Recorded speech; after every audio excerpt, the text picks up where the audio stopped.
অনলাইনে second hand phone কেনার সময় রিফারবিশড বা রিনিউড ফোনের নাম তো আপনি অবশ্যই শুনেছেন। তবে অনেকেই রিফারবিশড বা রিনিউড ফোন নিয়ে কনফিউজড হয়ে যায়, কারণ এই দুটি ক্যাটাগরিকে অনেকে প্রায় সেম ভাবেন, আবার অনেকেই এই দুটিকে আলাদা ক্যাটাগরি ভাবেন। তবে আর চিন্তা করবেন না, এই ভিডিওতে আপনার সমস্ত কনফিউশন দূর হয়ে যাবে, কারণ এই ভিডিওতে রিফারবিশড বা রিনিউড ফোনের সম্পূর্ণ তথ্য দেওয়ার চেষ্টা করব এবং তার সাথে রিফারবিশড বা রিনিউড ফোনগুলি আপনার কেনা উচিত না কেনা উচিত নয়, আর কিনলেও কোন কোন জিনিসগুলি আপনাকে ধ্যান রাখতে হবে সেই সব বিষয়েও আমরা এই ভিডিওতে আলোচনা করব। তবে এই ভিডিওটি শুরু করার আগে সেই একই রিকোয়েস্ট আপনাদের কাছে, সেকেন্ড হ্যান্ড ফোনের ইনফরমেশন ও প্রবলেম নিয়ে আরও অনেক ভিডিও পেতে চ্যানেলটিকে ফলো বা সাবস্ক্রাইব করে রাখুন। আর ভিডিওটি ভালো লাগলে লাইক কমেন্ট অবশ্যই করবেন, কারণ আপনাদের একটি লাইক এবং কমেন্ট আমাকে আরও বেশি মোটিভেশন দেবে ভিডিও বানানোর জন্য। এবার চলুন ভিডিওটি শুরু করা যায়।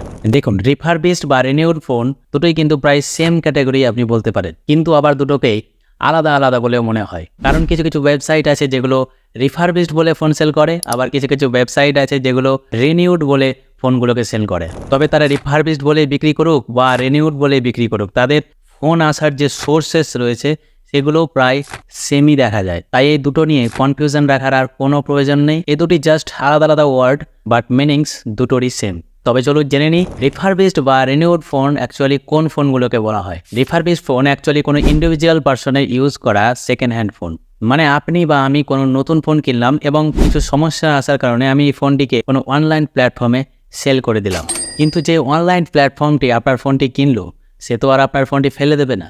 সেই কোম্পানিটি অবশ্যই ফোনটি আবার রিসেল করবে। তবে ফোনটি রিসেল করার আগে সেই কোম্পানিটি অবশ্যই ফোনটিকে তাদের সিস্টেমেটিক্যালি অবশ্যই চেক করাবে, এবং এই চেকিং প্রসেসের মধ্যে যদি ফোনটিতে কোনো প্রবলেম দেখা যায় তাহলে সেই ফোনটিকে রিপেয়ার করা হয়, বা কোনো পার্টস যদি খারাপ থাকে, ডিসপ্লে, ব্যাটারি, তবে সেই পার্টসগুলোকে আবার রিপ্লেস করে দেওয়া হয়। এবং ফাইনালি ফোনটি পুরোপুরিভাবে ঠিক হওয়ার পর তাদের প্ল্যাটফর্মে রিফারবিশড ফোনের নাম দিয়ে সেল করে দেওয়া হয়। তাহলে আশা করছি রিফারবিশড ফোন কোন ফোনগুলোকে বলা হয় আপনি বুঝতে পারলেন। তবে এবার প্রশ্ন হচ্ছে যে রিফারবিশড বা রিনিউড ফোনগুলো কি আপনার কেনা উচিত না কেনা উচিত নয়, বা কিনলেও কোন কোন জিনিসগুলো আপনাকে ধ্যান রাখতে হবে।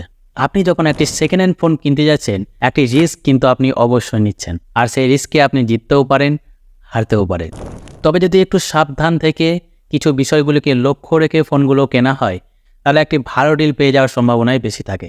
দেখুন, রিফারবিশড ফোন কেনার সময় একটি জিনিস আপনাকে অবশ্যই ধ্যান রাখতে হবে, যে আপনি যেই কোম্পানি থেকে ফোনটি পারচেস করছেন বা যে ওয়েবসাইট থেকে আপনি ফোনটি পারচেস করছেন তারা আপনাকে ফোনের সাথে কোনো ওয়ারেন্টি প্রোভাইড করছে কিনা, বা এটাও আপনাকে লক্ষ্য করতে হবে যে ওয়ারেন্টিগুলো আপনাকে ফোনের সাথে দেওয়া হচ্ছে সেই ওয়ারেন্টি আপনি আপনার লোকালিটিতে বসে ক্লেম করতে পারবেন কিনা।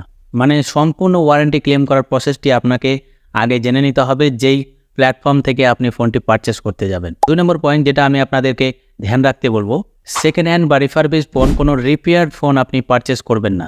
তার জন্য যদি আপনি অনলাইন থেকে কোনো রিফারবিশড ফোন পারচেস করছেন তাহলে একটু বেটার কন্ডিশন, মানে সব থেকে বেস্ট কন্ডিশন ফোনগুলোই আপনি চুজ করার চেষ্টা করবেন।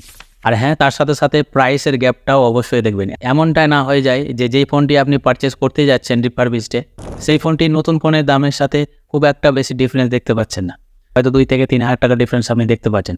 সেক্ষেত্রে তো আপনার কোনো লাভ নেই সেই রিফারবিশড ফোন কেনার। সেক্ষেত্রে আপনাকে নতুন ফোন চুজ করাটাই বেটার হবে। বেটার ডিলের জন্য আপনি অন্যান্য প্ল্যাটফর্মে সার্চ করতে পারেন। এই কয়েকটি পয়েন্ট ধ্যান রেখে যদি আপনি স্মার্টলি একটি ফোন চুজ করতে পারেন তাহলে অবশ্যই রিফারবিশড ফোন কেনাটা আপনার জন্য একটি গুড ডিসিশন হতে পারে। কিন্তু কোয়ালিটিকে কম্প্রোমাইজ করে সস্তার চক্করে যদি আপনি সেকেন্ড হ্যান্ড ফোন বা রিফারবিশড ফোন পারচেস করতে যান তাহলে আপনার টাকা নষ্ট হওয়ার সম্ভাবনাটা বেশি থাকে। তাই আমি একটাই কথা বলবো, রিফারবিশড ফোন কেনার ক্ষেত্রে একটু ভেবে ডিসিশন নেবেন। আশা করছি এই ভিডিওতে আমি আপনাদের রিফারবিশড বা রিনিউড প্রোডাক্ট সম্বন্ধে বোঝাতে পারলাম।